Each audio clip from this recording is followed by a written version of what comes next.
Now let's understand one more oscillator which is very popular in technical analysis. That oscillator is known as stochastic. The stochastic takes into assumption that the price close is a very important factor. That means it assumes that stochastics takes into assumption that prices close near their high during an uptrend and close to their lows during a downtrend. So the closing is a very important price in a price chart, and stochastic says that probably the closing are the most important price in the price chart, and we should take a view of the closing. Now stochastic, there is a George Lane has developed this particular oscillator where he gives you an idea of how closing of prices are important. Okay, so as the uptrend is very strong, you will see that the prices close near their high zones or in a higher level than the closes they have done beforehand. And when the stock is in a downtrend, you will see that the closes will be on the lower side than what they had closed in the recent times. So the momentum decides the closing price for that particular stock. And ultimately it's the sentiment or the stock fundamentals which drive the price chart as well. But price chart help us in recognition, or they help us in recognizing that where there could be the first signs of reversals. So stochastics can be used in conjunction with RSI, or sometimes they can also be used in single-handedly. The goal of stochastic is to determine the level at which closing prices start furthering out from their highs in a still rising market. So how is the stochastic oscillator calculated? Let's see that. The stochastic indicator are composed of a first oscillator called percentage K, and then it is filtered by a second oscillator called percentage D. Okay, the percentage K, there is a formula in it, and that percentage K means 100 into C minus LX divided by HX minus LX. So what does that mean? If I say take a 14 period stochastic, in that case it considers 14 period price data. Suppose I am in a daily chart and I am calculating a 14 period stochastic. So it will consider the closing prices of the last 14 days. So here the calculation will be the C represents the closing price of today minus the LX means the lowest price of the last 14 days. That means the lowest low price of the last 14 days divided by the highest price of the last 14 days minus the lowest low price of the last 14 days. So as we keep changing the stochastic value, you can have a 10-day stochastic, you can have a 5-day stochastic, you can have a 9-day stochastic, your value can change.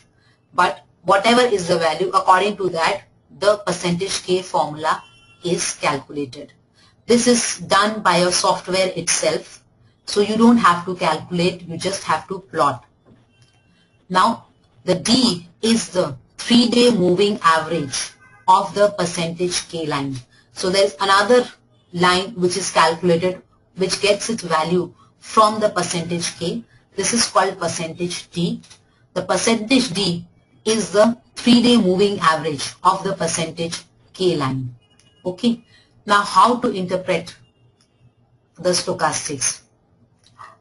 Some people say that it is better than RSI because it takes into consideration the highs and lows and not only the closing prices. Stochastic offer 3 types of levels. One is the overbought, oversold levels. The overbought, oversold signals with percentage D and slow percentage G crossing. The trend indicators with divergence. So how to interpret stochastic? Let's understand. There is one popular again tool of stochastic. Here the dotted line which you are seeing is the percentage D line, and the darker line, the black line, is the percentage K line. Now what happens? Again, like RSI, there are 2 levels for stochastics. the stochastic upper black line is actually the 80 line, or this is called the overbought zone, and the level or the lower line below is a 20 figure, which is called the oversold level. Now what happened? I'm going to explain the characteristics one by one. Just hold on. Now what does it show? That stochastic, the two lines, the D and the K in combination, can be used for trading. Now how do you do that? Let's understand. Whenever, just like the RSI, the stochastic enters the overbought zone, that is, in RSI it was above 70, but in stochastic it is above 80. So whenever it enters this darker line, black line, enters the 80 level or the upper line, that shows that the stock has been the momentum for the stock has been on the upper side. The stock has been moving quite a bit on the upper side, and the bulls have been very, very strong with the stock. But now, since it has entered the overbought zone, there should be no further buying. Buying here or taking long positions here can actually lead to losses. It shows the stock is already overbought. There has been a strong momentum on the upside, and if you get any opportunity here, it's time to book profits. But only because it has entered the overbought zone is not enough, because it might, as in this example, it first entered the overbought zone here when the price was at this zone. Now after that, it remained in the overbought zone maybe for quite some time. When it was here, the whole area was overbought, that means above 80, and still the stock, when it first entered overbought zone, from there it went on to make new highs. So just entering the overbought zone is not enough. So how do you trade based on stochastic? Just entering the overbought zone says, just beware, if you get any opportunity to exit your long, if you are earlier long, you should. But unless the price chart gives you a definite signal that there could be actually a reversal, you will not sell. So stochastic, whether it's RSI or whether it's stochastic, they are meant to be an additional tool or an added tool. They are not meant just to be used single-handedly for trading. They are used to be meant along with price charts for a helping tool. So what you do, that you see a stochastic entering a overbought zone, you become cautious, but you don't take a selling position, nor do you exit your long position.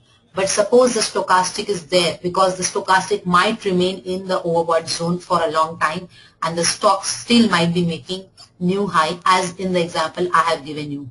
The danger signs come when the stochastic starts making lower highs, whereas the price chart, the raw price chart, is still making higher highs. So that is the first sign that things could change, or the momentum is changing for the stock. Earlier the momentum was very strong and the bulls were in grip of the stock, but now there is stochastic giving a negative divergence, means this price chart is still making higher highs, but the stochastic is making lower highs. So that gives you the first indication that there could be some trend reversal from up to down in the price chart. But just because the stochastic has given a negative divergence is not enough for you to take a sell call.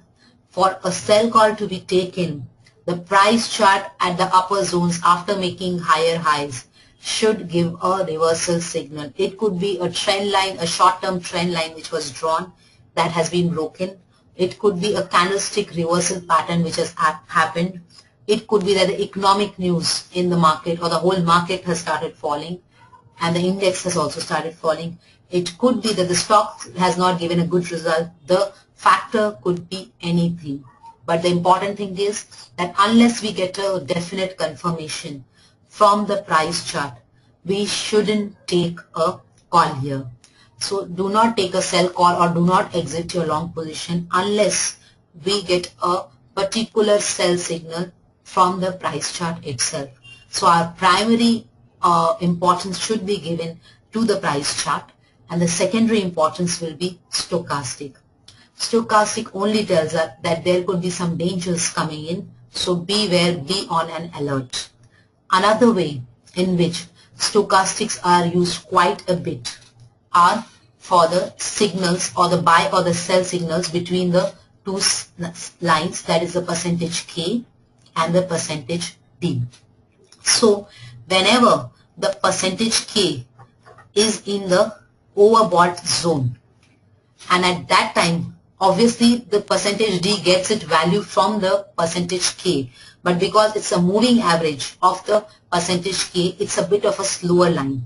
So whenever it's in the, both the lines are in the overbought zone and the percentage K line, that is the darker line, crosses below the particular slower line, the darker line crosses the dotted line, that is when, but the position should be in the overbought zone. So that shows you the first signal that it is a sell signal. But just because it's a sell signal is not enough. Now look in the price chart and check, is the stock giving me a sell signal in the broad chart as well? And if it gives and you short here, the chances are you will get some money here. So this is called a sell signal. Now this kind of sell signal, anywhere below the 80 level or anywhere above the oversold level. The oversold level in stochastic is the 20 level. This is called the oversold level. So what happens, suppose the stock has given actually a correction, and in that case when the correction starts, the stochastic from a overbought zone has a tendency to come towards the oversold zone. So suppose there was quite a bit of correction and the stock actually touched the oversold zone. Just like in RSI it was a 30 zone, in case of stochastic it will be a 20 level.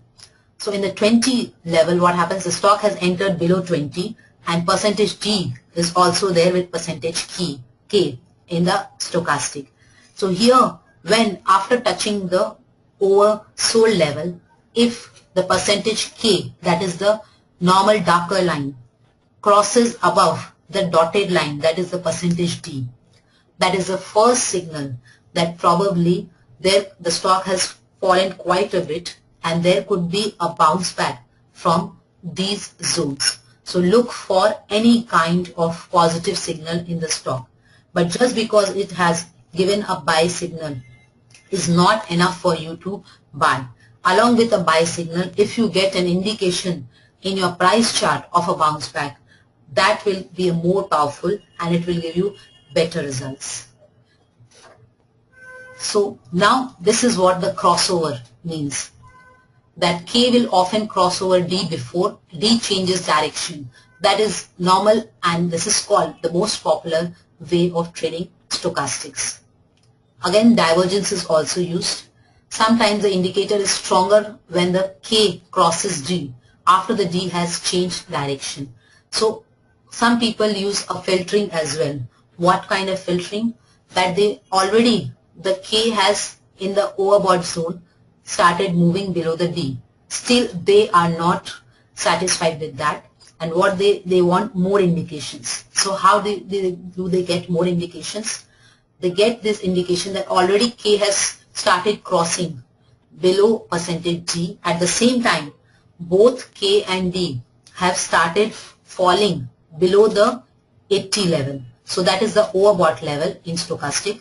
Both have started falling below the 80 level, and D has also started changing direction along with K. So both changing direction and plus both leaving the overbought zone and started falling is the indication, powerful indication, that there, even though the stock is still making new highs, it shows that the power of the bulls is getting weaker and there could be some correction from here on. So another way in which stochastic has been used is the shallow formation. What does the shallow formation look like? It looks like something like a wide base, a saucer on the upper side and a saucer even on the lower side. But this shallow formation, how to use this in trading is a trick. That means the stochastic, normal stochastic you can use in a daily chart, but if you want to use the higher version of stochastics or a shallow formation, it actually works better in a weekly chart. So in a weekly chart you can look for shallow formation. That means a kind of a saucer on the upside in an overbought zone, or even this is an inverted saucer, in this case inverted saucer in an overbought zone, or sometimes a saucer in the oversold zone. And once the saucer breaks below the overbought zone in an upside inverted saucer, when it actually starts falling below the overbought zone, that is the first sign that things could go wrong with the stock. Keep checking the price chart. Is something going wrong? Is there any signal? There might be a fall from here on. And when it's a saucer which is in the oversold zone, when it starts moving above the 20 level on the lower side, that is the first sign that probably this stock has been falling quite a bit, and this particular fall could start, actually this fall could stop from here on, and the bounce back could start from these zones. But price chart should be used in conjunction with this oscillator. Okay. Now let's understand more topics that some people use. The extreme levels of stochastics. Okay. That means when the K line or the particular D line reach very extreme levels. What are the extreme levels? The extreme levels in this case is around 0 on the lower side. That means even after it has entered the oversold level, the oversold level is around 20, but it has started testing a level of 1, 2, 0 on the lower side. That shows an indication that the stock has been falling a lot and it is in a very, very extreme oversold zone, and from here there could be a bounce back. So keep watching the price chart, the economic news of the stock, how are the results going on. All this also should be taken in conjunction with our oscillators. So extreme level and extreme level on the up means that the K and the D now are entering, they have already entered the overbought zone. That means they are already above 80. But they have now started touching the 100 level on the upside. So touching the 100 level on the upside is an extreme zone. It shows that there has been mass buying in the stock for a long time, and there could be some correction coming in. Be ready. It might happen, it might not happen, but the chances are, because it has reached the extreme level, there could be some good amount of correction coming. Now correction doesn't mean that always it has to be a very, very big correction or a fall. It could be a short-term movement on the downside. Look at the price chart and keep looking at any kind of reversal signal. If the reversal signals do come, take a short trade with the calculated stop loss. If it doesn't come, do not take the trade. Especially, and also whether particular stock has been hammered a lot, it has been falling and it has been in the bear grip for a long time, and it reaches a level of around 0 on the lower side. In that case, you have to understand that particularly in this case, there could be a bounce back. Though the momentum and the sentiment for the stock has been on the lower side, still you should look for opportunities on the price chart. If the opportunities don't come, there are no indications that the stock could bounce back, it's better to avoid that kind of trade. But if things look better and economic fundamentals of the company is improving, there is some improvement or a good news, it's time to look for buying. It's a very, very calculated risk, and the reward could be a good one. There could be a sharp bounce back from those levels.